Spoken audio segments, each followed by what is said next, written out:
కనిపిస్తే కౌగిలింతలు, కడుపులో కత్తులు. ఇలా ఉంది కూటమిలో చాలా నియోజకవర్గాల్లో నేతల మధ్య పరిస్థితి. పైకి ఎలా ఉన్నా లోపల మాత్రం మిత్రపక్షపు నేతలను తగ్గిస్తేనే ఈసారి తమకు అవకాశం దక్కుతుందని చాలా మంది భావిస్తున్నారు. రాజకీయాల్లో ఇది కామన్. అయితే వ్యక్తిత్వ హననానికి పాల్పడడం మాత్రం క్షమించరాని నేరం. పొత్తులో ఉండి అది కూడా తమ గెలుపునకు కారణమైన వారి జీవితాలతో ఆడుకోవాలనుకోవడం చాలా దుర్మార్గం. ఆ నాయకుడిపై ఇప్పుడు ఇవే తరహా ఆరోపణలు వినిపిస్తున్నాయి. తన కోసం టికెట్ త్యాగం చేసిన ఆ మహిళా నేతను ఇబ్బంది పెట్టాలని చూసినట్లు గతంలోని వార్తలు వచ్చాయి. తాజాగా ఆమె డ్రైవర్ సెల్ఫీ వీడియో ఒకటి ఇప్పుడు వైరల్ గా మారింది. మరి ఇటువంటి వివాదాలను అధినేతలు పరిష్కరిస్తారా?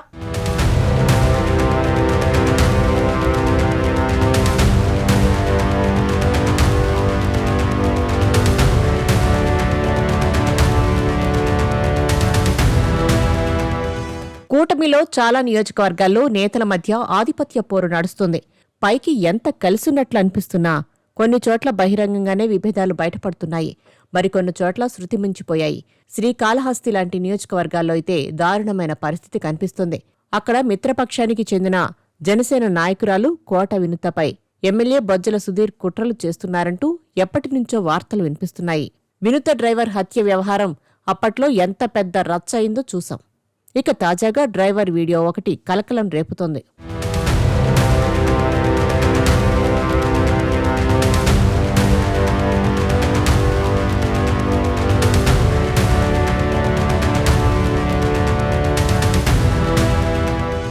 కొద్ది రోజుల క్రితం జనసేన పార్టీ మాజీ నేత వినుత డ్రైవర్ రాయుడు హత్య కేసు ఆంధ్రప్రదేశ్లో పెద్ద సంచలనంగా మారిన సంగతి తెలిసిందే. ఈ హత్యను వినుత, ఆమె భర్త చంద్రబాబు చేయించారనే ఆరోపణలతో వారిని పోలీసులు అరెస్టు చేశారు. అయితే ఇప్పుడు ఈ కేసులో కొత్త మలుపు వచ్చింది. డ్రైవర్ రాయుడు తీసిన ఒక సెల్ఫీ వీడియో బయటకు వచ్చింది. ఆ వీడియోలో ఆయన కొన్ని ఆశ్చర్యకరమైన విషయాలు చెప్పినట్లు తెలుస్తోంది.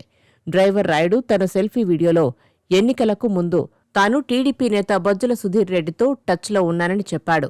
తాను సుధీర్ రెడ్డికి పేట చంద్రశేఖర్, సుజిత్ రెడ్డి, సాయి ప్రసాద్ అనే ముగ్గురు వ్యక్తుల ద్వారా పరిచయం అయ్యానని తెలిపాడు. వినూత గురించి సమాచారం అందిస్తే 2024 ఎన్నికల ముందు 2 లక్షలు ఇస్తారని చెప్పాడు. ఇంకా వినూత అసభ్య వీడియోలు పంపితే సుధీర్ రెడ్డి 30 లక్షలు ఇస్తా అన్నారని, అందులో ముందుగానే 2 లక్షలు, అదేవిధంగా వినూత ఆమె భర్త చంద్రమోహన్ను చంపాలని సుధీర్ రెడ్డి 2 సార్లు ప్రయత్నించాడని, కానీ అది విఫలమైందని రాయుడు వీడియోలో చెప్పాడు.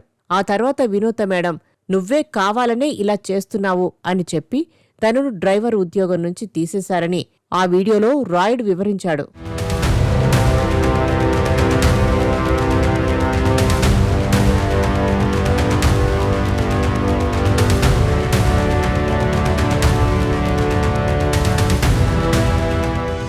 వినూత ప్రైవేట్ వీడియోలు కావాలని బొజ్జల సుధీర్ రెడ్డి తనని ఎన్నోసార్లు బెదిరించేవారని అన్నాడు రాయుడు.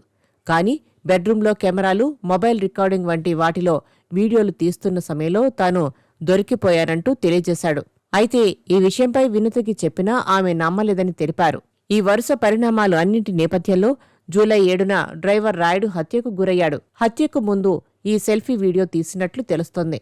రాయుడు మరణించడానికి 1 నెల ముందే సస్పెండ్ చేసినట్లుగా వినూత సోషల్ మీడియాలో తెలియజేసింది. ఎన్నో ఏళ్ల నుంచి రాయుడు వినూత దగ్గర నమ్మిన బంటుగా, డ్రైవర్గా, ఆమె వ్యక్తిగత సహాయకుడిగా ఉండేవాడు.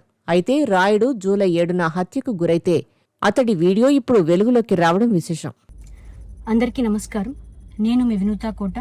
తెలుగింటి ఆడబిడ్డగా మీడియా ద్వారా రాష్ట్ర ప్రజానికానికి, శ్రీకాళహస్తి నియోజకవర్గ ప్రజలకు, నాతో పనిచేసిన మా జనసైనికులకు కొన్ని విషయాలు తెలియజేయడానికి మీ ముందుకు వీడియో ద్వారా వస్తున్నాను. మనసు నిండా పుట్టెడు బాధతో మీ ముందుకు వచ్చాను.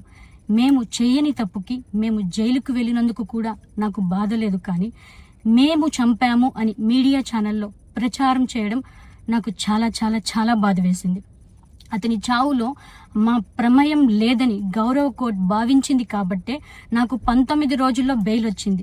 సబ్సిక్వెంట్లీ 1 నెలలో మా అందరికీ బెయిల్ వచ్చింది. మేము ఫారెన్లో లక్షల జీతాలు వదులుకొని రాజకీయాల్లోకి వచ్చింది ప్రజలకు సేవ చేయడానికి, కానీ మనుషుల ప్రాణాలను తీయడానికైతే కాదు. అలాంటి మనస్తత్వం మాది కాదు. ఈ కేసులో మాకు ఎలాంటి సంబంధం లేదని గౌరవ కోర్టులో మేము నిరూపించుకొని క్లీన్ చీట్తో తప్పకుండా ఈ కేసు నుండి బయటకు వస్తాం. ఈ కేసు చెన్నై కోర్టులో విచారణ ఉన్నందున నేను ఈ కేసు గురించి ఇంతకు మించి మాట్లాడకూడదని మా లాయర్లు నన్ను సూచించారు. మేము ఏ తప్పు చేయలేదు, నిజ నిజాలు ఆ దేవదేవుడికి శివయ్యకి తెలుసు. ధైర్యంగా పోరాడతాం. నేను జనసేన పార్టీ అధినేత శ్రీ పవన్ కళ్యాణ్ గారిని కలవడానికి ట్రై చేస్తున్నాను కాబట్టి ఇన్ని రోజులు మీడియా ముందుకు రాలేదు. మేము ప్రస్తుతం చెన్నైలో ఉన్నాము. త్వరలో నా పైన జరిగిన కుట్రకు సంబంధించిన వీడియోలతో ఆధారాలతో మీడియా ముందుకు వస్తానని తెలియజేస్తున్నాను. న్యాయం ఎప్పటికైనా గెలుస్తుంది. ఖచ్చితంగా న్యాయం వైపు ప్రతి ఒక్కరు నిలబడతారని భావిస్తున్నాను. సత్యమేవ జయతే. జై హింద్.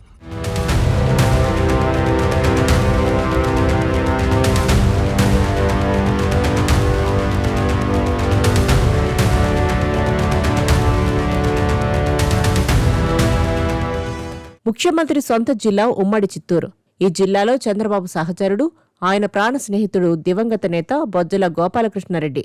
ఈయన కుమారుడే ప్రస్తుత శ్రీకాళహస్తి ఎమ్మెల్యే బొజ్జల సుధీర్ రెడ్డి. గత ఎన్నికల్లో శ్రీకాళహస్తి నుంచి గెలిచిన సుధీర్ రెడ్డి పార్టీకి తీవ్ర తలనొప్పిగా మారారని ప్రచారం జరుగుతోంది. ప్రధానంగా సొంత పార్టీ నేతలే ఎమ్మెల్యే సుధీర్ రెడ్డి పనితీరుపై పెదవి విరుస్తున్నారు. ముఖ్యమంత్రి చంద్రబాబు, మంత్రి లోకేష్ సైతం సుధీర్ రెడ్డి వ్యవహార శైలిపై అసహనం వ్యక్తం చేస్తున్నట్టు టీడీపీ వర్గాల్లో ప్రచారం జరుగుతుంది. అయినా ఎమ్మెల్యే మాత్రం అసలు వెనక్కి తగ్గడం లేదని టాక్ నడుస్తుంది. ఎమ్మెల్యేగా తొలిసారి గెలిచిన సుధీర్ రెడ్డిపై తొలి నుంచి అనేక ఆరోపణలు వినిపిస్తున్నాయి. ప్రధానంగా జనసేన మాజీ ఇన్ఛార్జ్ కోట వినుత డ్రైవర్లు రాయుడును కోవర్టుగా వాడి ఆమె రహస్య విషయాలు తెలుసుకునే ప్రయత్నం చేశారని సుధీర్ రెడ్డిపై తీవ్ర ఆరోపణలు వినిపించాయి. రాయుడు హత్యకు సుధీర్ రెడ్డి పరోక్షంగా కారణమయ్యారన్న విమర్శలు ఎదుర్కొన్నారు. ఆ తర్వాత కూడా ఆయన తీరు మార్చుకోకపోవడంపై విమర్శలు వెల్లువెత్తుతున్నాయని అంటున్నారు. తన స్నేహితుడు దివంగత బొజ్జల గోపాలకృష్ణారెడ్డిని దృష్టిలో పెట్టుకుని సుధీర్ రెడ్డిపై ముఖ్యమంత్రి చంద్రబాబు మెతక వైఖరి ప్రదర్శిస్తున్నారా అనే సందేహాలు వ్యక్తమవుతున్నాయి. 2024 సార్వత్రిక ఎన్నికల్లో కోట వినుతకు టిక్కెట్ ఖాయమని అందరూ అనుకున్నారు. కానీ పొత్తులో అది బొజ్జల సుధీర్ రెడ్డికి దక్కింది. అయితే కోట వినుత సుధీర్ రెడ్డి గెలుపు కోసం సహకరించారు. తన కోసం టికెట్ త్యాగం చేసిన వినుతను బొజ్జల ఇలా టార్గెట్ చేయడం కరెక్ట్ కాదని జనసేన శ్రేణులు అంటున్నాయి.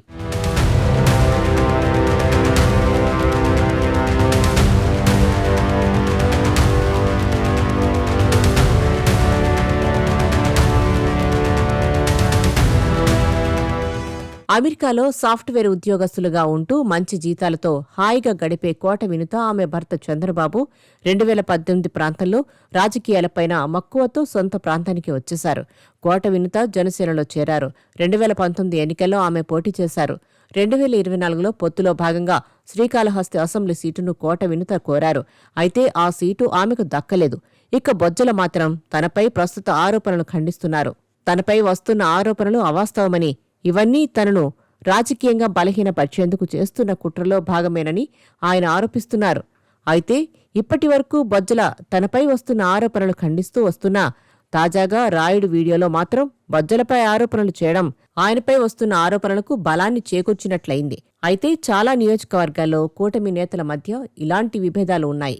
కానీ వాటిని వీలైనంత త్వరగా పరిష్కరించకపోతే వైసీపీకి అడ్వాంటేజ్ అవ్వడం ఖాయం. ఇప్పటికే టీడీపీ, జనసేనల మధ్య ఎప్పుడెప్పుడు చిచ్చు పెడదామా అని కాచు కూర్చున్న వైసీపీ సోషల్ మీడియాలో విపరీతమైన ప్రచారం చేస్తోంది.